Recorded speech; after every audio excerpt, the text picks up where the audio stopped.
32 নম্বর যেই ঘটনাটা ঘটেছিল, জুলাই জুলাই আন্দোলনের পরে বাংলাদেশের সরকার ছিল না। ওই ভেকেন্সিটাকে অ্যাডভান্টেজ নিয়ে 32 নম্বর ভাঙা হলো। 32 নম্বর ভাঙার পরে উল্লাস করা হলো, আজে বাজে জিনিস লেখা হলো। আমি একটা প্রশ্ন করতে চাই, এখানে শেখ হাসিনার বাড়ি তো 32 নম্বর না।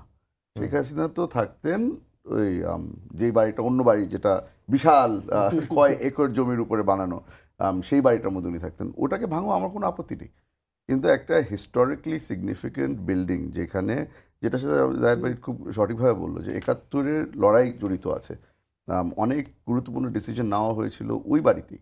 তো আমার মনে হয় যে আমরা আর কিছু না হলেও যদি আমাদের ইতিহাসকে সম্মান না জানাই, তাহলে আমরা জাতি হিসাবে কিন্তু অনেক পিছিয়ে যাচ্ছি। তো আমি যেটা বলতে চাচ্ছি, হয়তো আপনার ঘুরে পিছিয়ে বলা হচ্ছে, আমি এটার পক্ষে না। এই এই বিল্ডিংগুলোকে অন্তত আমার মনে হয় যে প্রিজার্ভ করাটা আমাদের জন্য জরুরি ছিল। তারপরও যে ঘটনা ঘটে গেছে, এই আজকের দিনটাই যে রায় হলো, আমি বলেছি এটা একটা সিম্বলিক জিনিস ছিল। সিম্বলিক জিনিস হওয়ার পরে আমার মনে হয় যে অনেক ব্যক্তি ছিল যে মনে হয়েছে যে ফিজিক্যালি কিছু করতে হবে।